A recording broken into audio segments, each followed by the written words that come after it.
Hello बच्चा लोग, क्या हाल चाल। आई होप आप बहुत शानदार तरीके से प्रिपरेशन में लगे हुए होंगे। मैं एडी सर आज आपके सामने आया हूं एक बेहतरीन सवाल को लेकर। यह सवाल कोऑर्डिनेट ज्योमेट्री का है, जिसको आप एक स्कोरिंग टॉपिक मानते हो, बट कहीं ना कहीं इसमें जब कोनिक सेक्शन वाला पार्ट आता है वहां आप थोड़े से परेशान नजर आते हो, है ना। तो आज मैं उसी के एक सवाल की बात करने वाला हूं जो कि एलिप्स से रिलेटेड है, और एलिप्स में भी वो कंसेप्ट जिससे बच्चे थोड़ा डरते हैं, और वहीं पे ऐसे सवाल जहां पे प्रॉपर्टीज का भी यूज होने वाला होता है एलिप्सिस के। तो ऐसे कोई क्वेश्चन तुम्हारे सामने है, आप देख पा रहे हो क्वेश्चन क्या बोला जा रहा है आपसे क्वेश्चन के through. An ellipse whose major axis is parallel to x axis is such that the segments of a focal chord are 1 and 3 units. The lines this much are the chords of a ellipse, okay, such that ABC किसमें है, AP में है, and bisected by the point at which they are concurrent. और बोला गया finally क्या, एक और बात आपको, the equation of the auxiliary circle is given like this. Then आपको इन चारों ऑप्शन में से बात करनी है। ये मल्टीपल करेक्ट ऑप्शन है, तो मल्टीपल करेक्ट क्वेश्चन है ये, तो मल्टीपल करेक्ट आपके ऑप्शन आने चाहिए। एक बार इसको अच्छे से पढ़ो और सोचो कि सवाल ने कैसे कैसे क्या क्या बातें बोली हैं, क्योंकि इसकी लैंग्वेज को क्रैक करके इसके डायग्रामेटिकल रिप्रेजेंटेशन में पहुंचने के लिए आपको थोड़ी मशक्कत करनी पड़ सकती है। वो करने के बाद ही, उसको रिलेट करने के बाद ही आप सवाल को सॉल्व कर सकते हो। सवाल टफ नहीं है, थोड़ा कंसेप्चुअल है, थोड़ी चीजें आपको पता होनी चाहिए इसके बारे में, तभी आप इसको आराम से कर सकते हो। तो take your time and try to solve that, ठीक है। एक बार सॉल्व करके तो आप इसके सॉल्यूशन पे आ सकते हो फॉर वेरिफिकेशन पर्पस, और अगर सॉल्व करने के बावजूद, ट्राई करने के बावजूद ना बने, इन दैट केस ऑल्सो आप यहाँ पे सॉल्यूशन देख करके समझ सकते हो। आपका एक बेहतरीन लेवल इसका जनरेट हो जाएगा आपको इस क्वेश्चन को सॉल्व करने के बाद, ठीक है। आइए देखते हैं सवाल ने क्या बोला था, हम बढ़ते हैं इसके सॉल्यूशन पार्ट की तरफ। आप एक बार ट्राई कर लेना, फिर बढ़ना इधर, है ना। देखो भाई, सवाल ने क्या बोला ना आपसे यार, देखते हैं ध्यान से इसको, सॉल्यूशन पार्ट को आके। सवाल ने आपसे बोला कि एक तो एलिप्स है, ठीक है, एक तुम्हारे पास क्या है, एलिप्स है, फर्स्ट थिंग। फिर क्या बोला, एलिप्स है जिसकी मेजर एक्सिस जो है ना वो एक्स एक्सिस के पैरेलल है। तो हमने बोल दिया चलो ये क्या हो गई, इसकी मेजर एक्सिस जो एक्स के पैरेलल है। भाई ये बात आपको पता होनी चाहिए कि एक्स के पैरेलल है ये, तो इसको हम मान लेते हैं ये तुम्हारा क्या हो जाएगा, माइनर एक्सिस हो जाएगा सिंपल तरीके से, ठीक है। और क्या इंफॉर्मेशन दी गई है इसके बारे में, such that the segments of a focal chord are 1 and 3 unit, ठीक है यार। इसने बोला है कि सेगमेंट ऑफ फोकल कॉर्ड क्या है, 1 और 3 है, ये बात भी सही है।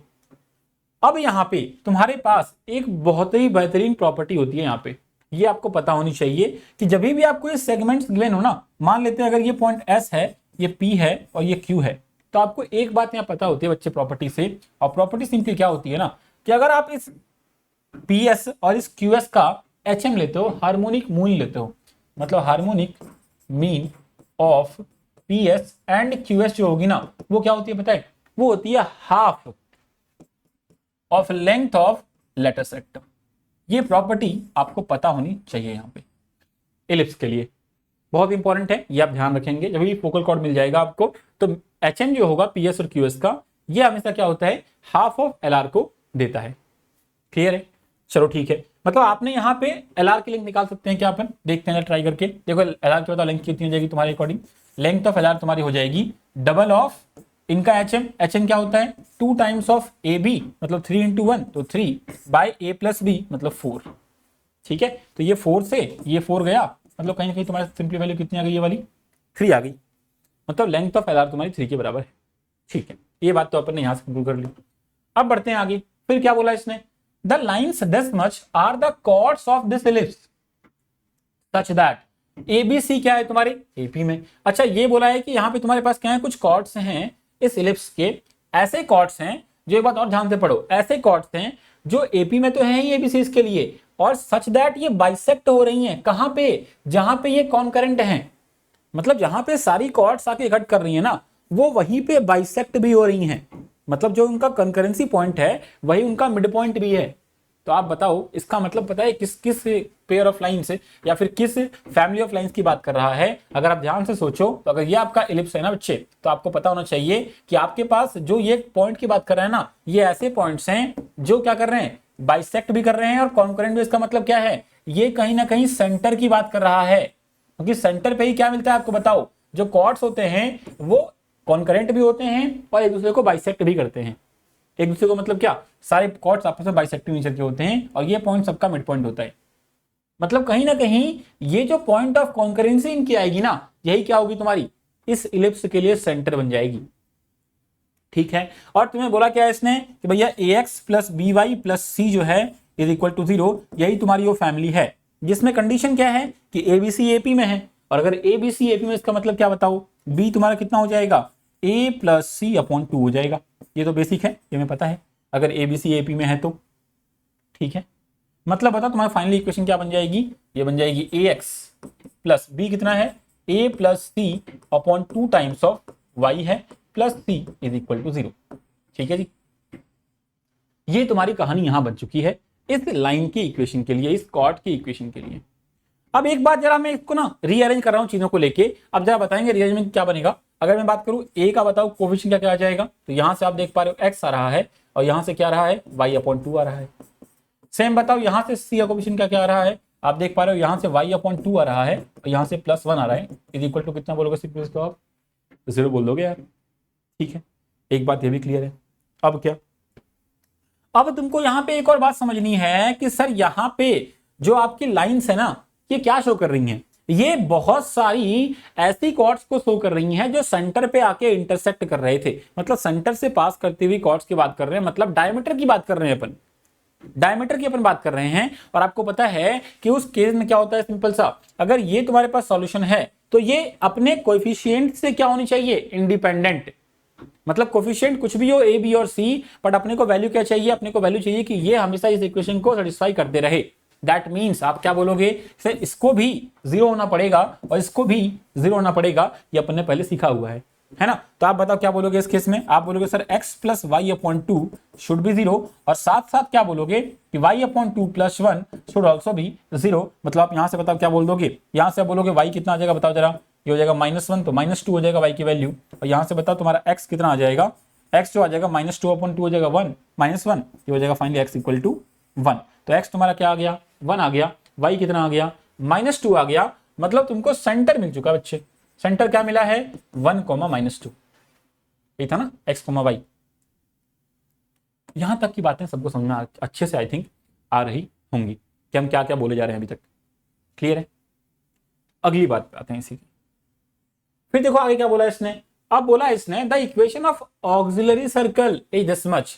ऑक्सिलरी सर्कल का मतलब क्या होता है बताओ, ये तुम्हारा क्या है, सर्कल है यहाँ पे, ये वाला जो मैं ड्रॉ कर रहा हूं, ये तुम्हारा क्या है इस केस में, ऑक्सिलरी सर्कल है। मतलब मेजर एक्सिस को डायमीटर मानते हुए जब हम, और सेंटर किसको मानते हुए, सेंटर ऑफ इलिप्स को सेंटर मानते हुए जब हम एक सर्कल ड्रॉ करते हैं, उसी को हम क्या बोलते हैं, ऑक्सिलरी सर्कल। तो ये तुम्हारी सर्कल है जिसका सेंटर ऑटोमेटिकली कहां आ गया, इलिप्स के सेंटर पे। मतलब 1 - 2 क्या है, इसका सेंटर है।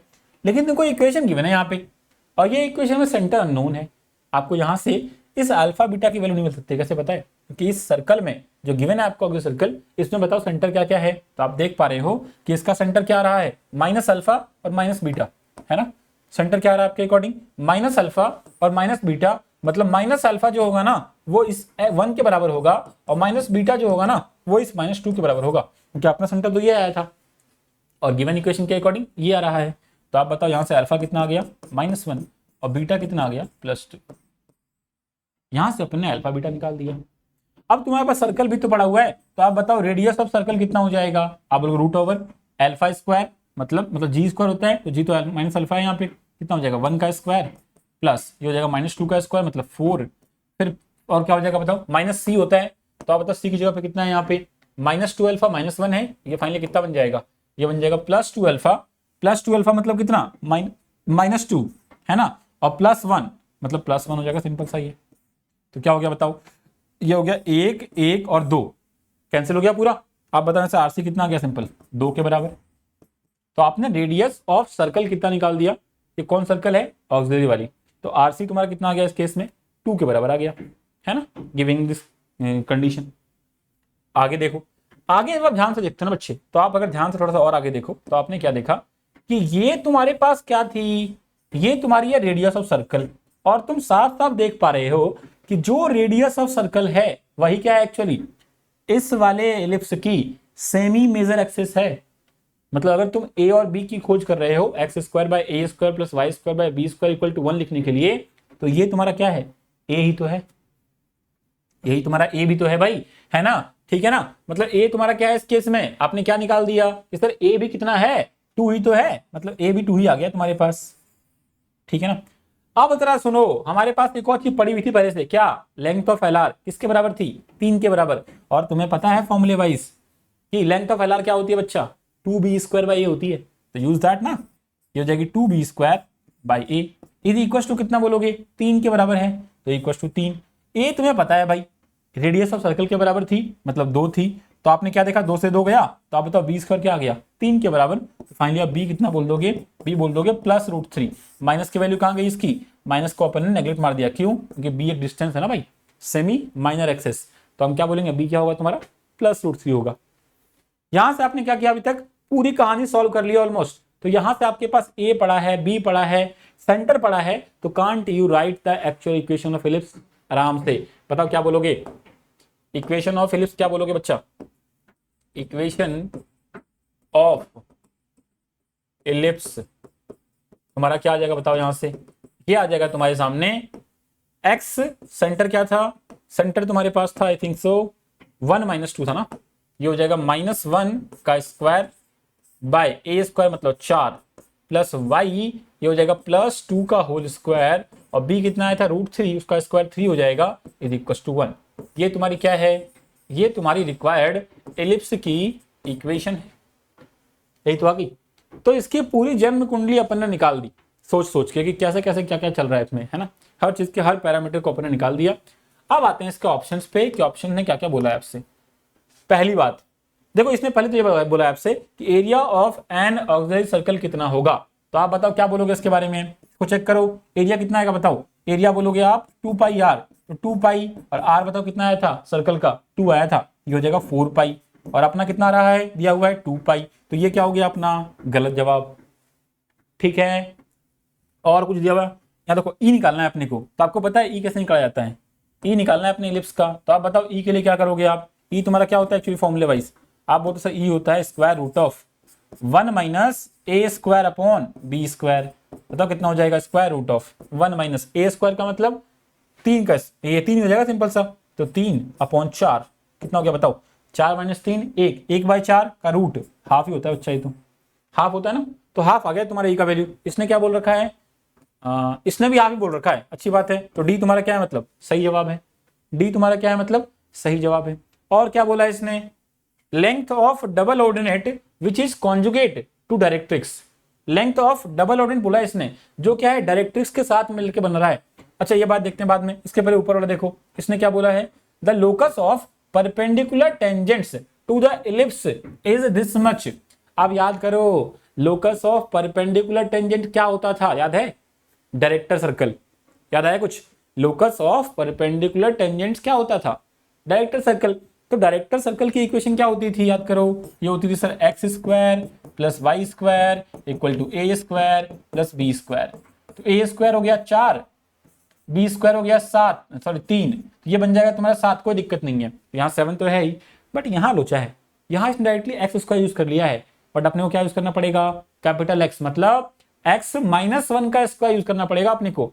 इक्वेशन क्या बनेगी इसकी, इसकी इक्वेशन बनेगी x - 1 का स्क्वायर प्लस y + 2 का स्क्वायर इक्वल टू 7। इसने क्या बना दिया है, डायरेक्टली इसने एक्स वाई के फॉर्म में लिख दिया है, तो ये भी ऑप्शन क्या हो गया तुम्हारा गलत हो गया, ए भी तुम्हारा क्या है इस केस में गलत है। मामला रह गया बस बी वाले का। अब बी को तुमको चेक करना पड़ेगा, बी को तुम्हें चेक करना पड़ेगा कि लेंथ ऑफ डबल ऑर्डिनेट क्या बनेगी, जो कॉन्जुगेट हुई किसके, डायरेक्ट्रिक्स के, तो उससे पहले आपको डायरेक्ट्रिक्स की इक्वेशन निकालनी पड़ेगी, ठीक है ना। तो आप बताओ कि इस वाले केस में जो अपना केस बन रहा है, इस वाले केस में डायरेक्ट्रिक्स का इक्वेशन क्या होता था, याद होगा तुम्हें अगर तो बोल सकते हो यार क्या होता था बताओ, y = क्या बोलते थे, y = नीचे आ रहा है ना, क्या बोलोगे बताओ, कहीं भी निकाल लो, ऊपर नीचे हर जगह मिल जाएगा इसमें, तो आप निकालोगे y = +- b/e, याद आया कुछ, y = +b/e ले ले सिंपल सा, तो y = b/e है ना भाई, यही तो होगा, एक सेकंड रुक जाओ, हाँ सही बोला अपन ने, y = b/e हो जाएगा, बट ये y क्या रहेगा बताओ जरा, ये y तुम्हारा कौन सा रहेगा, ये y रहेगा y साथ में क्या था +2 है ना, ये वाला y रहेगा इस केस में y इक्वल टू क्या b अपॉन ई। तो b कितना है भाई तुम्हारे पास, b है आई थिंक 2 के बराबर, ये हो जाएगा 2 अपॉन ई कितना था, ई तुम्हारा है कितना था भाई 1/2 के बराबर, ये हो गया 4 है ना। तो बता फाइनली क्या आ गया, y इक्वल टू 2 आ गया I think so, y equal to कितना आ गया 2 आ गया। सही तो लिखा अपन ने, एक सेकंड रुक जाओ बस।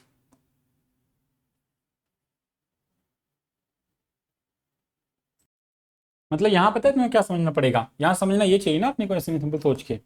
देखो जरा यहाँ पे अपना ऐसे भी ये जो पोर्शन निकला है ना, ये थोड़ा सा अपन ने मिस्टेक किया लिखने को इसको। ये तुम्हारा टर्म क्या होता है एक्चुअली, डायरेक्ट्रिक्स निकालने के लिए भी चाहिए तो क्या होता है ये होता है x इक्वल टू है ना, x equal to plus minus a upon E होता है एक्चुअली में। ठीक है, ये निकालने पर तुमको जरूरत नहीं पड़ेगी, बिकॉज अगर तुम यहाँ पे इस वाले स्टेटमेंट को पढ़ो अच्छे से ना, तो इसने क्या बोला है, length of double ordinate which is conjugate to directrix. और वो डबल ऑर्डिनेट जो कॉन्जुगेट होती है डायरेक्ट्रिक्स के, उसको हम क्या बोलते हैं, ये ध्यान रख लेंगे आगे से आप भी, कि वो लेंथ डबल मतलब ऐसा डबल ऑर्डिनेट जो कॉन्जुगेट होता है किसके, डायरेक्ट्रिक्स के, उसको हम क्या बोलते हैं, उसको हम बोलते हैं लेटस रेक्टम। ठीक है ना। आप बताओ इसका लेंथ कितना होता है 2b² अपॉन a, और अपन ने पहले भी ऐसे निकाल रखा है इसका लेंथ। अब तो लेंथ कितना आया था आपके उसके पास, लेंथ आया था 3 के बराबर। तो इसके आगे कुछ भी सॉल्व नहीं करना आपको लग रहा है यहाँ पे 3 बोला गया ना, मतलब क्या है, ये ऑप्शन आपका करेक्ट है। मतलब आपका राइट ऑप्शन क्या हो जाएगा, एक तो हो जाएगा ऑप्शन नंबर बी, और दूसरा क्या हो जाएगा ऑप्शन नंबर डी, और ये दोनों क्या आपके परफेक्टली करेक्ट आंसर है, ऑप्शन बी और ऑप्शन डी। That's all. तो ये सवाल आपने देखा कि कहां से आपने घुमा के कहां पे लाया है इसको। सवाल अच्छा है ये वाला, आपके दिमाग की बत्ती जलनी चाहिए, बहुत सारे टर्म्स आपको सीखने को मिलेंगे इस वाले सवाल में। तो ऐसे सवालों को आपको सॉल्व करते रहना पड़ेगा रेगुलर बेसिस पे। जितने सवाल लगाओगे उतने कंसेप्ट आपके अच्छे बनते जाएंगे, खासकर कोऑर्डिनेट ज्योमेट्री में। और यहाँ से सवाल बनते हैं एडवांस में, कम से कम आपके 5-6 सवाल यहाँ पे आराम से बनेंगे, कम से कम बोल रहा हूँ ये बात में, है ना। तो आप भी ये सवाल आराम से लगाते रहो और धीरे धीरे अपने लेवल को अप करते रहो तुम। ठीक है ना। तब तक के लिए मिलते हैं अपन फिर अगली वीडियो में, तब तक के लिए bye bye, take care, keep studying.